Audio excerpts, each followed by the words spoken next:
Hi friends, welcome to ചങ്ങായി vlog. ഇന്ന് നമ്മൾ പഠിക്കാൻ പോകുന്നത് സ്റ്റാൻഡേർഡ് 3 മാത്സ് ആണ്. മാത്സിലെ യൂണിറ്റ് 2 സംഖ്യകൾ കൂട്ടുകാർ എന്ന പാഠത്തിൻ്റെ വിലയിരുത്തൽ ഭാഗമാണ് ഇന്ന് നമ്മളിവിടെ എടുക്കുന്നത്. ഇപ്പോൾ നമ്മുടെ ചാനൽ ആദ്യമായിട്ടാണ് നിങ്ങൾ കാണുന്നതെങ്കിൽ പ്ലീസ് ഒന്ന് സബ്സ്ക്രൈബ് ചെയ്ത് സപ്പോർട്ട് ചെയ്യണേ. അതുപോലെ തന്നെ വീഡിയോയ്ക്ക് ലൈക്ക് നൽകാനും നിങ്ങളുടെ ഫ്രണ്ട്സിന് ഷെയർ ചെയ്ത് കൊടുക്കാനും മറക്കല്ലേ. അപ്പോൾ നമുക്ക് വിലയിരുത്തൽ പ്രവർത്തനങ്ങൾ എന്തൊക്കെയാണെന്ന് നോക്കാം. പാറ്റേൺ പൂർത്തിയാക്കാം. 11, 22, 33, 44. എങ്ങനെയാണ് ഈ പാറ്റേൺ വന്നിട്ടുള്ളത്? 11 കഴിഞ്ഞാൽ 22 ആണ്. അതായത് 11ൽ കൂടി എത്ര കൂട്ടിയാൽ 22 ആകും എന്നാണ് നമ്മൾ നോക്കേണ്ടത്. 11ഉം 11ഉമാണ് 22. 22ൽ കൂടെ എത്ര കൂട്ടിയാലാണ് 33? 22ഉം 11ഉമാണ് 33. 33ഉം 11ഉമാണ് 44. അപ്പോൾ ഇനി നമ്മൾ 44ഉം 11ഉം കൂട്ടിയിട്ട് എഴുതണം. അതായത് 55. 55 കൂടിയും 11 കൂട്ടി 66. ഇങ്ങനെയാണ് ഈ പാറ്റേൺ പോകുന്നത്, 11 വീതം കൂട്ടിയിട്ട്.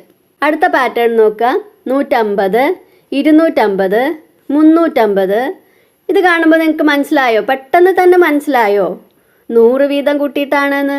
ആദ്യം ഒന്നാമത്തെ പാറ്റേണിൽ 100 150. രണ്ടാമത്തേതായപ്പോഴോ 200, അതായത് 200 വരുന്നുണ്ട്. അടുത്തതിൽ 350, 300 അപ്പോൾ ഇനി അടുത്തതിൽ 450, 400 അല്ലേ? 100 വീതം കൂട്ടി എഴുതണം. 350ൽ കൂടെ 100 കൂട്ടിയാൽ 450, 450ൽ കൂടെ 100 കൂട്ടിയാൽ 550. അതായത് 100 വീതം കൂട്ടിയിട്ടുള്ള പാറ്റേൺ ആണ് ഇത്. അടുത്തത് 100, പിന്നെ 101, 1 കൂട്ടി 101 ആക്കി. അടുത്തത് 103 ആണ്. 103 എന്ന് പറഞ്ഞാൽ 101 കൂടെ 2 എണ്ണം കൂട്ടിയിട്ടാണ് 103. 103 കഴിഞ്ഞാൽ 106 ആണ്. 103 കൂടെ 3 കൂട്ടിയിട്ടാണ് 106. 100ൽ കൂടെ 1 കൂട്ടി, 101ൽ കൂടെ 2 കൂട്ടി, 103ൽ കൂടെ 3 കൂട്ടി. ഇനി 106ൽ കൂടെ 4 കൂട്ടണം. അപ്പോൾ എത്ര കിട്ടും? 106ൽ കൂടെ 4 കൂട്ടുമ്പോൾ 110 കിട്ടും. 110 കൂടെ അടുത്തത് 5 ആണ് കൂട്ടേണ്ടത്. അപ്പോൾ 115. അതായത് ആദ്യത്തേൽ 1, പിന്നത്തേൽ 2, പിന്നത്തേൽ 3, അടുത്തേൽ 4, അടുത്തേൽ 5.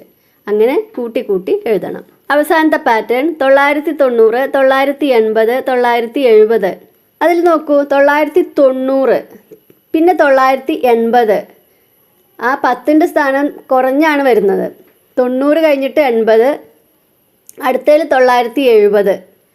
അപ്പോൾ 90, 80, 70 അങ്ങനെ കുറഞ്ഞു വന്നു. 900ന് മാറ്റമൊന്നുമില്ല. അപ്പോൾ അടുത്തേൽ നമ്മൾ 70ൽ നിന്ന് 10 കുറച്ചിട്ട് 960. അതിൽ നിന്ന് 10 കുറച്ചിട്ട് 950. 10 വീതം കുറച്ചുള്ള പാറ്റേൺ ആണ് ഇത്. എൻ്റെ വക. ഇനി നിങ്ങൾ സ്വന്തമായിട്ട് ഉണ്ടാക്കുന്ന പാറ്റേൺ അതെങ്ങനെയാണ്? ഇവിടെ ഞാൻ കൊടുത്തിട്ടുള്ളത് 8, 16, 24, 32. അതെങ്ങനെയാണ് വന്നിട്ടുള്ളത്? 8 കഴിഞ്ഞാൽ 16 ആണ്. അതായത് 8ൻ്റെ ഇരട്ടിയാണ് 16. 8ഉം 8ഉമാണ് 16. ഇനി 16ൽ കൂടെ 8 കൂട്ടിയിട്ടാണ് 24. 24ൽ കൂടെ 8 കൂട്ടിയാണ് 32. ഇനി 32ൽ കൂടെ 8 കൂട്ടിയിട്ട് 40. 40 കൂടെ 8 കൂട്ടിയാൽ 48. മനസ്സിലായില്ലേ? അടുത്തത് 100, 150, 200, 250. ഇതെങ്ങനെയാണ് പാറ്റേൺ വന്നിട്ടുള്ളത്? 100 കഴിഞ്ഞാൽ 150, 150. അതായത് 100ൽ കൂടെ ഒരു 50 കൂട്ടിയിട്ടാണ് 150. 150ൽ കൂടെ 50 കൂട്ടുമ്പോഴാണ് 200. 200ൽ കൂടി 50 കൂട്ടുമ്പോഴാണ് 250.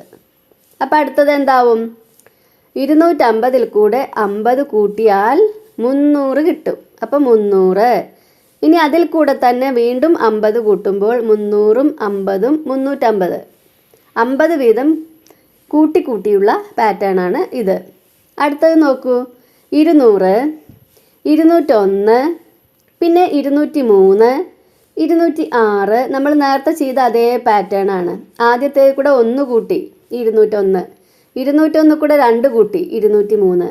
203ൽ കൂടെ 3 കൂട്ടി 206. അപ്പോൾ അടുത്തത് എന്തായിരിക്കും?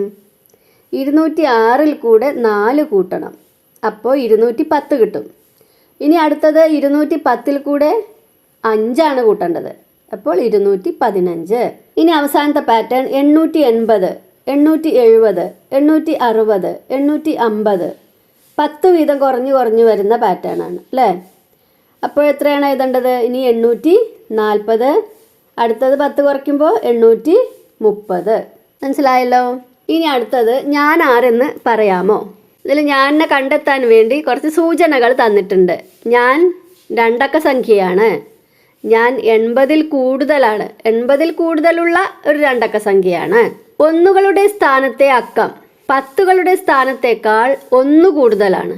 ഒന്നുകളുടെ സ്ഥാനത്തെ അക്കം ഏതാണെങ്കിലും അത് 10കളുടെ സ്ഥാനത്തേക്കാൾ 1 കൂടുതലാണ്. അപ്പോൾ നമ്മൾ ആദ്യം നോക്കണേ 80-ൽ കൂടുതലുള്ള ഒരു സംഖ്യ. 81, 82 അങ്ങനെ എന്തെങ്കിലും. 80 എന്ന് വരണം. എന്തായാലും 10കളുടെ സ്ഥാനത്ത് 80 എന്ന് വരും. 80-ൽ കൂടുതലായ സംഖ്യയാണല്ലോ. ഒന്നുകളുടെ സ്ഥാനത്തെ അക്കം എങ്ങനെയാണ് നമ്മൾ കണ്ടുപിടിക്കുന്നത്? ഒന്നുകളുടെ സ്ഥാനത്തെ അക്കം 10കളുടെ സ്ഥാനത്തെ അക്കത്തേക്കാൾ 1 കൂടുതലാണ്. അതായത് 10ൻ്റെ സ്ഥാനത്ത് 8 ആണ് ഇവിടെ. അപ്പോൾ 8ഉം 1ഉം 9, അതായത് 9. അപ്പോൾ 89 ആണ് ഈ ഞാൻ എന്ന സംഖ്യ. എങ്ങനെയാണ് ഒന്നും കൂടി നോക്കാം. ഞാൻ ആരെന്ന് പറയാമോ? ഞാൻ ആരാണ്? സൂചന ഉണ്ട് ഇവിടെ. 2 അക്ക സംഖ്യയാണ്. 80-ൽ കൂടുതലാണ്. ഒന്നുകളുടെ സ്ഥാനത്തെ അക്കം 10കളുടെ സ്ഥാനത്തേക്കാൾ 1 കൂടുതലാണ്. അപ്പോൾ എന്തായാലും 10കളുടെ സ്ഥാനത്ത് 8 ആവും. കാരണം 80-നേക്കാൾ കൂടുതലാണ്. ഇനി ഒന്നുകളുടെ സ്ഥാനത്തോ അക്കം ഏതാണ്? 10ൻ്റെ സ്ഥാനത്തെ അക്കത്തേക്കാൾ 1 കൂടുതലാണ്. അതായത് 8-നേക്കാൾ 1 കൂടുതലാണ്. അപ്പോൾ അവിടെ എത്ര വരും? 9. അപ്പോൾ സംഖ്യ 9. ഞാൻ ആരാ എന്ന ഭാഗത്ത് 89 എന്നെഴുതുക. ഇനി അടുത്തത് ഞാൻ 3 അക്ക സംഖ്യയാണ്. എൻ്റെ അക്കങ്ങളുടെ തുക, ആ 3 അക്ക സംഖ്യയിലുള്ള അക്കങ്ങളുടെ തുക 15 ആണ്. ഒന്നുകളുടെ സ്ഥാനത്തെ അക്കത്തേക്കാൾ 8 കുറവാണ് 100-ാം സ്ഥാനത്തെ അക്കം. ഒന്നുകളുടെ സ്ഥാനത്തെ അക്കത്തേക്കാൾ 8 കുറവ്, അതായത് 8 കുറയ്ക്കണം. 8 കുറയ്ക്കണമെങ്കിൽ അത് 9-ൽ നിന്നേ പറ്റൂ, അല്ലേ? 8-നേക്കാൾ വലിയ സംഖ്യയിൽ നിന്നല്ലേ 8 കുറയ്ക്കാൻ പറ്റൂ. അപ്പോൾ 9-ൽ നിന്നേ കുറയ്ക്കാൻ പറ്റൂ. അതിൻ്റെ അർത്ഥം എന്താണ്? 9 ആണ് ഒറ്റയുടെ സ്ഥാനത്തെ അക്കം. അതിൽ നിന്ന് 8 കുറച്ചതാണ് 100-ാം സ്ഥാനത്തെ അക്കം. 9-ൽ നിന്ന് 8 കുറച്ചാൽ എത്ര കിട്ടും? 1. അപ്പോൾ 100-ാം സ്ഥാനത്തെ അക്കം 1 ആണ്. ഇപ്പോൾ 2 സ്ഥാനത്തെ അക്കം കിട്ടി. 100-ാം സ്ഥാനത്ത് 1ഉം ഒറ്റയുടെ സ്ഥാനത്ത് 9ഉം. ഇനി ഇതിലെ അക്കങ്ങളുടെ തുക 15 ആണ് എന്ന് പറഞ്ഞിട്ടുണ്ട്, അല്ലേ? അപ്പോൾ ഇപ്പോൾ ഉള്ള 100-ൻ്റെയും 1-ൻ്റെയും സ്ഥാനത്തുള്ള അക്കം കൂട്ടിയാലോ? 1ഉം 9ഉം 10 ആണ് കിട്ടുക. 1ഉം 9ഉം 10. അപ്പോൾ 10-ൽ കൂടി എത്ര കൂട്ടിയാൽ 15 ആകുമെന്ന് നോക്കാം. 10ഉം 5ഉം ആണ് 15. അപ്പോൾ നമുക്ക് കിട്ടാത്ത 10-ാം സ്ഥാനത്തെ അക്കം 5 ആണ്. അതായത് 1 കൂട്ടണം 5 കൂട്ടണം 9 സമം 15 ആണ്. അതായത് സംഖ്യ ഞാൻ ആര് എന്നുള്ളിടത്ത് നമ്മൾ എന്താ എഴുതേണ്ടത്? 159. ഇതുപോലെ ഒരു ചോദ്യം നിങ്ങളും നോട്ട് ബുക്കിൽ എഴുതൂ. ചോദ്യങ്ങൾ കൂട്ടുകാരുമായി കൈമാറി ഉത്തരങ്ങൾ കണ്ടുപിടിക്കൂ. നിങ്ങൾ ഇതേപോലെ സൂചനയും ചോദ്യമൊക്കെ കൊടുക്കുക. എന്നിട്ട് നിങ്ങളുടെ കൂട്ടുകാർ ഉത്തരം കണ്ടെത്തട്ടെ. അപ്പം നമുക്കൊരു സംഖ്യയുടെ സൂചനകൾ ഉണ്ടാക്കാം. 3 അക്ക സംഖ്യയാണ്. ഒന്നുകളുടെ സ്ഥാനത്തെ അക്കത്തേക്കാൾ 7 കുറവാണ് 100-ാം സ്ഥാനത്തെ അക്കം. ഇപ്പം നമ്മൾ മുമ്പ് ചെയ്ത അതേപോലെയാണ് കൊടുത്തിട്ടുള്ളത്. സംഖ്യയിലെ അക്കങ്ങളുടെ തുക 11 ആണ്. സംഖ്യ ഏത്? അല്ലെങ്കിൽ ഞാൻ ആര്? അപ്പോൾ നമ്മൾ ആദ്യം 1-ാം സ്ഥാനത്തെ ഒറ്റയുടെ സ്ഥാനത്തെ അക്കമാണ് കണ്ടുപിടിക്കുന്നത്. ഒറ്റയുടെ സ്ഥാനത്തെ അക്കത്തേക്കാൾ 7 കുറവാണ് എന്നാണ്. അപ്പോൾ 7 കുറയ്ക്കണം. 7 കുറയ്ക്കണം എന്നുണ്ടെങ്കിൽ അത് 8-ൽ നിന്നേ പറ്റൂ, അല്ലേ? 8-ൽ നിന്ന് 7 കുറച്ച് നോക്കുക. 8-ൽ നിന്ന് 7 കുറച്ചാൽ എത്ര കിട്ടും? 1.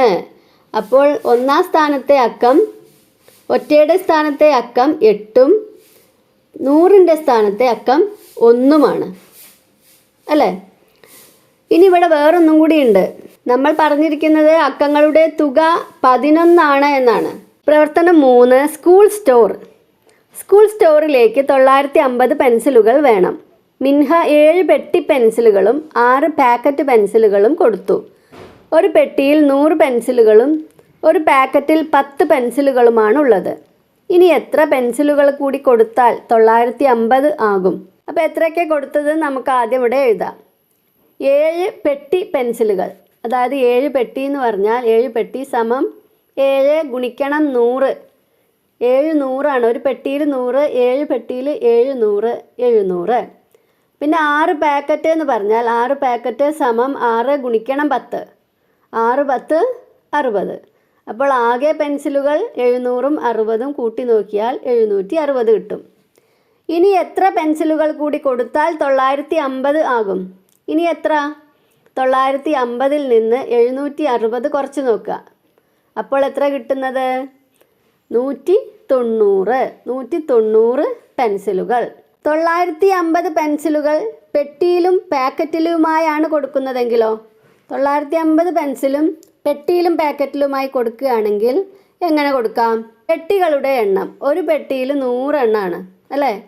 അപ്പോൾ 9 പെട്ടി പെൻസിൽ അങ്ങോട്ട് കൊടുത്താലോ?